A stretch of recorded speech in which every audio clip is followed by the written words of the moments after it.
ഇത് വളരെ ചിന്തിക്കണം. ഇങ്ങനെയുള്ള ഈ ഊതി ഉറപ്പിച്ച ആർക്കായി കറാമത്ത് കിട്ടിയത്? ആർക്ക് കിട്ടിയത്?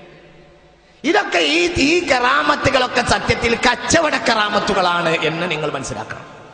ഇതിലെല്ലാവരും ഉണ്ട്. ഇതാരും വിമർശിക്കാൻ വേണ്ടി പറഞ്ഞല്ല, സത്യം സത്യമായത് കൊണ്ട് പറഞ്ഞതാണ്. കറാമത്ത് വളരെ യാഥാർത്ഥ്യമാണ്, ഉള്ളതാണ്. ഏതോ മക്ബറയിൽ 4 വട്ടം പോയി ദുആ ചെയ്ത് പോരുന്നു എന്നാണ് ഇവിടെ മലപ്പുറത്തും കോഴിക്കോട്ടും ഒക്കെ ഉള്ള ചില ഔലിയാക്കന്മാരെ കറാമത്ത്.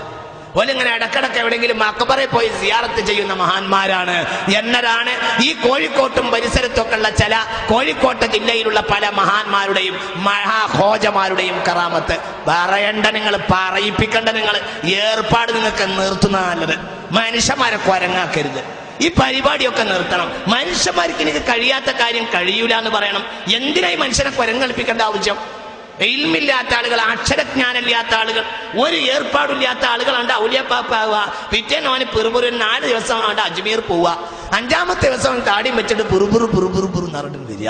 അതിന് അലിപ്പറിയോ ബാ അറിയോ ഒന്നും അറിയില്ല. ഈ ജാതി കുറച്ച് കച്ചവട ഔലിയാക്കന്മാർ ഇറങ്ങിയിട്ടുണ്ട്. ഇതൊക്കെ കണ്ടു കെട്ടണ്ടടാ. ഇത് തമാശയല്ല പറഞ്ഞത്. ഏത് ഔലിയാണിവൻ? എവിടുത്തെ ഔലിയാണിവൻ? ഇതൊക്കെ ആലിമീങ്ങൾ നല്ല പോലെ ശക്തമായി പറയണം. ആരിതിൽ പേടിക്കേണ്ട ആവശ്യമില്ല. ഇവരെ കയ്യിൽ ഔലിയില്ല, ശർക്കരയില്ല, ഒന്നുമില്ല. ഇവർ ഔലിയല്ല, ഇവർ ശർക്കര പാപ്പയല്ല, ഇവർ ഔലിയ പാപ്പയല്ല, ഇവരൊരു പാപ്പയല്ല. ഇവരോരെ വീട്ടിലെ പാപ്പയാണ്. അവർക്ക് ഇങ്ങനെ വലിയ വലിയ വീട് കയറ്റണം, ലക്ഷക്കണക്കായ ബിസിനസ്സുകൾ നടത്തണം, ഉള്ള വീട് കുത്തിപ്പൊളിച്ചിട്ട് വീട് കയറ്റണം. ഒരു പെണ്ണ് മടിയാതെ വരുമ്പോ അടുത്ത പെണ്ണിനെ കല്യാണം കഴിക്കണം. നാട്ടിലെ കമ്പനിയിൽ മുഴുവനും അവർക്ക് അക്കൗണ്ട് തുടങ്ങണം. ഇതിനുള്ള ഏർപ്പാടാ. എന്നിട്ട് ഇതൊക്കെ വരവ് ചെയ്യാണ്. എല്ലാം വരവ് ചെയ്യുന്നത് സുന്നത്തി ജമാഅത്തിന്റെ അക്കൗണ്ടിലേക്കാണ്. ഈ കൊണ്ടോട്ടി നേർച്ച നടത്തരുതെന്ന് പറഞ്ഞിട്ട് ശംസുൽ ഉലമ പ്രസംഗിച്ചത് എന്റെ കണ്ണിൽ ഞാൻ കാണുന്നുണ്ട്. നടത്തുന്നില്ല എപ്പോഴും. ഈ കൊണ്ടോട്ടിയിൽ നേർച്ചയില്ല, പൂരാണ്, അതിൽ നിർത്തണം എന്ന് പറഞ്ഞിട്ട് ശംസുൽ ഉലമ പ്രസംഗിച്ച എന്റെ കണ്ണിൽ കാണുന്നു. 983 എന്റെ കണ്ണിൽ അന്ന് ഞാൻ കൊണ്ടോട്ടി ഓടുക. ഞാൻ കൊണ്ടോട്ടി കൂടങ്ങാട് ഓടുക. ആ കാലത്ത് ശംസുൽ ഉലമ ഇത് നിർത്തണം എന്ന് പ്രസംഗിച്ച എന്റെ ഓർമ്മ ഉണ്ട്. ആര് നിർത്തി? ആര് നിർത്തും? ആരാ നിർത്തുക? ആരാതിന്റെ പിന്നിലൊക്കെ പണിയെടുക്കുന്ന ആളുകൾ? കച്ചവടക്കാർ. ഇങ്ങനെയുള്ള കുറെ നുണക്കറാമത്തുകൾക്ക് വഴിപ്പെട്ടു പോയ ആധുനിക മുസ്ലിമീങ്ങൾ. ഇത് വളരെ ചിന്തിക്കേണ്ടതാ. പട്ടാമ്പിയർ നേർച്ചുണ്ട്. ആരാണ്? അഡ്വക്കേറ്റ് ഉദയഭാനുവായിരുന്നു കഴിഞ്ഞ കൊല്ലം ചെയർമാൻ. പേരെന്താ? നേർച്ച. ഇങ്ങനെയൊക്കെയുള്ള കുറെ നേർച്ചകൾ, തമ്മാടിത്തരങ്ങൾ, ഇതൊക്കെ ഉലമ ഇവിടെ എതിർത്തിട്ടുണ്ട്. പക്ഷേ 2 കുഴപ്പമാണ് ഈ വിഷയത്തിൽ ഞാൻ മനസ്സിലാക്കുന്നത്. ഒന്ന്, സമൂഹത്തിൽ ഇത് ആലിമീങ്ങൾ എതിർക്കുന്നില്ല എന്ന് വരുത്തി തീർത്ത് ഒരു പ്രത്യേക ചാനലിലേക്ക് സമൂഹത്തെ മാറ്റാൻ ശ്രമിക്കുന്ന ചില ആളുകൾ. 1. 2, ആലിമീങ്ങൾ എന്തിനാ പറഞ്ഞാലും വേണ്ടില്ല, ഞങ്ങളത് ചെയ്യുമെന്ന് വിചാരിക്കുന്ന കുറെ കച്ചവടക്കാർ. അതിൽ സുന്നിയുണ്ട്, മുജാഹിദുണ്ട്. കൊണ്ടോട്ടിയിലെ കച്ചവടക്കാർ ഒരു സുന്നിയാണ്, മുജാഹിദാണ്, ഖാദിയാനിയാണ്, തബ്ലീഗാണ്, ജമാഅത്താണ്, ഒക്കെയാ. അവരതൊക്കെ ആണെങ്കിൽ തന്നെ കച്ചവടത്തിന് അവർ കുശാല. അവർക്ക് ആവശ്യം കച്ചവടമാണ്. ഞങ്ങളെ നാട്ടിൽ നിലമ്പൂരി പാട്ട് എന്ന് പറയും. നിലമ്പൂരി കോവിലക്കാരുടെ ഒരു പാട്ടാ. വേട്ടക്കാരു ക്ഷേത്രത്തിൽ പഴയ കാലത്ത് ജന്മിമാർക്ക് കൊല്ലത്തിലൊരിക്കൽ കുടിയാന്മാര് സാധനം കൊണ്ടുവന്ന് പാട്ടം കൊടുത്തപ്പോൾ അവരെ പാട്ടുപാടി എതിരേൽക്കുകയും അവർക്ക് കാണിക്ക തിരിച്ചു നൽകുകയും ചെയ്ത കാര്യത്തെ അനുസ്മരിച്ചിട്ട് കോവിലക്കാരനെ പോയി.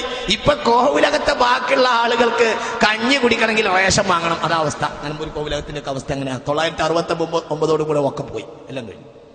ഇപ്പോഴും നിലമ്പൂരി പാട്ടുണ്ട്. പാടാനും ആളില്ല, പാടിക്കാനും ആളില്ല, പക്ഷെ പാട്ടുണ്ട്. അതാരാ? കച്ചവടക്കാരാ. അലുവ ചെലവാകണം കുറച്ച്. അതേപോലെ തന്നെ ഇങ്ങനെയുള്ളതൊക്കെ വേണം. ഇതേപോലത്തെ നേരത്തെ കുറെ പർദ്ദക്കാരി പെണ്ണുങ്ങളുണ്ടല്ലോ, മൊക്കനെയും പർദ്ദയിട്ട പെണ്ണുങ്ങൾ ഈ പൂരങ്ങൾക്ക് നിന്നിട്ട് തിരക്ക് തന്നെ. നിങ്ങൾ ആലോചിച്ച് നോക്കണം. സുബ്ഹാനല്ലാഹ്, എനിക്കൊരു അനുഭവം ഉണ്ടായി ഒരിക്കൽ. ഞാന് ഒരു രാത്രി ഞാൻ എവിടെ ഒരു പ്രധാനപ്പെട്ട പരിപാടി കഴിഞ്ഞിട്ട് ഞാൻ അന്ന് വീട്ടിൽ പോവാ. അങ്ങനെ വെള്ളാമ്പറം സ്റ്റാൻഡിൽ പോയിട്ട് ബസ് ഇറങ്ങി. വെള്ളാമ്പറം സ്റ്റാൻഡിൽ ബസ് ഇറങ്ങിയിട്ട് സുബഹിയുടെ നേരാണ്. സുബഹി നിസ്കരിച്ചു. സുബഹിയുടെ നേരാണ്. വെള്ളാമ്പറം സ്റ്റാൻഡിൽ ഇറങ്ങി, ബസ് ഇറങ്ങി, സുബഹി നിസ്കരിച്ചിട്ട് പിന്നെ 2ാമത്തെ അടുത്ത ബസ്സിന് കയറാൻ വേണ്ടി നിൽക്കുക. കൊണ്ടോട്ടി നേർച്ച നടക്കുന്ന ഒരു സമയം. അങ്ങനെ ഞാൻ ബസ്സിൽ കയറി വരുന്ന അവിടെ എന്റെ ബസ്സിലെ കണ്ടക്ടർ എന്നെ അറിയുന്ന ഒരാളാ. അയാള് ആ ബസ് ഫുള്ള് ആളാ. ഒക്കെ മൊക്കനക്കാരത്തിയാൾ പെണ്ണുങ്ങൾ മുഴുവനുണ്ട് ഈ ബസ്സിൽ നിറയെ. ഇവര് മുഴുവനും കൊണ്ടോട്ടിന്ന് വരിക. ഞാനും കയറി. അവര് വേറെ ഏതോ പാലക്കാട് പോകുന്ന ബസ്സിൽ കയറിയിട്ട് വെള്ളാമ്പറത്ത് ഞാൻ നിസ്കരിച്ചു വന്നപ്പോഴത്തേന് അവരും ഇറങ്ങിയിട്ടുണ്ട്. പിന്നെ ഞങ്ങൾ കൂടെയാണ് ബസ് കയറുന്നത്. എൻ്റെ അടുത്തേക്ക് കണ്ടക്ടർ പൈസ വാങ്ങാൻ വേണ്ടി വന്നപ്പോൾ ചോദിച്ചു, നേർച്ചക്ക് പോയിരുന്നില്ലേ? ഞാൻ പേടിച്ചു പോയി. മനസ്സിലാണ് എൻ്റെ ജീവിതത്തിൽ ഞാൻ പിന്നെ അങ്ങനെ പേടിച്ചിട്ടില്ല. ഒറ്റ ചോദ്യം എന്നോട്. പിന്നെ ഞാൻ പറഞ്ഞു, ഞാൻ ജാള്യത വന്നു, എന്താ പറയാ. പിന്നെ ഞാൻ ഉറപ്പിച്ചു, ഇനി ഏതായാലും ആൾക്കൂട്ടത്തിൽ ബസ് കയറില്ല. ഇങ്ങനെ ഒരു നേർച്ച നടക്കുമ്പോൾ ഞാൻ ബസ് കയറി ഉറപ്പിച്ചതാ. പേടിച്ചുപോയി. ഇയാൾ മനസ്സിലാക്കി അങ്ങനെയാണല്ലോ. അവിടെ ഞാൻ കയറുന്ന മുഴുവനും കൊണ്ടോട്ടി നേർച്ച. ഈ പൂരം ഇത് തമ്മാടിത്തരല്ലേ മനുഷ്യന്മാർ? ഹറാമല്ലേ അവിടെ നടക്കണം? പെണ്ണും ആണും ഇടകലർന്ന് ഏത് കാര്യത്തിന്റെ പേരില എന്ത് കാര്യത്തിന്റെ പേരില ഇടകലരാൻ പറ്റുക? വളരെ മനുഷ്യൻ മനസ്സിലാക്കണം. അള്ളാഹുവിന്റെ ഔലിയാക്കന്മാരെ മഖബറകൾ വരെ കച്ചവടം ചെയ്ത നാടാണ് കേരളവും മലബാറും കോഴിക്കോടും എന്നും ഞാൻ ഈ കൂട്ടത്തിൽ പറയുകയാണ്. നിങ്ങൾ ചിന്തിക്കണം. ഔലിയാക്കന്മാരെ മഖബറ വിൽക്കുക. ഈ കൗമ് ഈ നൗമ് നന്നാവും. ഇവരൊക്കെ പേരാണ് സുന്നി. ഇവര് സുന്നി അല്ല മനുഷ്യന്മാര്. ഇവര് കച്ചവടത്തിന്റെ പാർട്ടിയാണ്. സുന്നി എന്നാൽ ബഹുമാനപ്പെട്ട ഇമാമുന ശാഫിഈ തങ്ങളും മഹാന്മാരായ മഖ്ദൂം തങ്ങളും ആ മഖ്ബറയിലൊക്കെ മറപെട്ട് കിടക്കുന്ന സ്വാലിഹീങ്ങളായ ആളുകൾ ഏത് സംസ്കാരമാണോ ഇവിടെ പഠിപ്പിച്ചത്, ഏത് രീതിയാണോ ആ രീതിയുടെ വക്താക്കളാണ് ബഹുമാനപ്പെട്ട അഹ്ലു സുന്നത്തി വൽ ജമാഅ എന്ന യാഥാർത്ഥ്യം ബഹുമാനപ്പെട്ട സഹോദരി സഹോദരന്മാർ മനസ്സിലാക്കണം. അതാണ് സുന്നത്തിയമായിട്ട്. അതാണ് ദീൻ.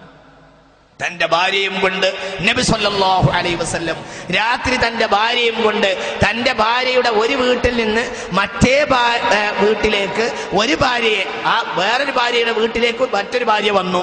അങ്ങനെ രാത്രിയായപ്പോ ആ ഭാര്യയെ അവളുടെ വീട്ടിലേക്ക് എത്തിച്ചു കൊടുക്കാൻ രാത്രിയായപ്പോ റസൂലുള്ളാഹി തന്നെ ഇറങ്ങിയതാ സല്ലല്ലാഹു അലൈഹി വസല്ലം. സഫിയ ബീവിയും നബിയും രാത്രി ആയിഷ ബീവിയുടെ വീട്ടിൽ നിന്ന് പോവുക. രണ്ട് അൻസ്വാരികൾ വന്നു. രാത്രി പോവാ നബി സല്ലല്ലാഹു അലൈഹി വസല്ലം. രാത്രി പോകുമ്പോ രണ്ട് അൻസാരികളെ കണ്ടു. ഫഖാല റസൂലുള്ളാഹി പറഞ്ഞു, ഹാദിഹി സൗജതി സഫിയ, ഇതിന്റെ ഭാര്യ സഫിയാണ്. സുബ്ഹാനല്ലാഹ്. സ്വഹാബികൾ പറഞ്ഞു, ഹശാവകല്ല യാ റസൂലല്ലാഹ്, നബി എന്തിയപ്പോൾ നിങ്ങൾ പറഞ്ഞത്? നിങ്ങൾ അന്യ പെണ്ണുങ്ങളൊപ്പം നടക്കുമെന്ന് ഞങ്ങൾ വിചാരിക്കുമെന്നാണോ അങ്ങ് കരുതിയത്? കലല, നിങ്ങൾ ഇപ്പം അങ്ങനെ വിചാരിച്ചിട്ടില്ല. പക്ഷേ ഞാൻ എല്ലാ വാതിലും അടക്കൽ എന്റെ കടമയാ. ഖശീതു അൻ യഖ്ദിഫ ശൈത്വാനു ഫീ ഖുലൂബികുമാ ശൈആ. ഇത് പഠിപ്പിച്ച ആളാ മുഹമ്മദ് നബി സ്വല്ലല്ലാഹു. അതാണ് അഹ്ലു സുന്നത്തി വൽ ജമാഅ. അതാണ് മഹാന്മാരെ ഔലിയാക്കന്മാരെ മാർഗം. അതാണ് കണ്ണിയത്ത് ഉസ്താദിന്റെ മാർഗം. അതാണ് ശംസുൽ ഉലമയുടെ മാർഗം. ആ മാർഗത്തിലേക്ക് നമ്മൾ മടങ്ങി പോകണം. കച്ചവടത്തിന്റെ പേരിൽ കാട്ടിക്കൂട്ടുന്ന തമ്മാടിത്തരങ്ങൾ മുസ്ലിം സമുദായം അതിൽ നിന്ന് മാറി നിൽക്കണം. സിഹർ ചെയ്യുന്ന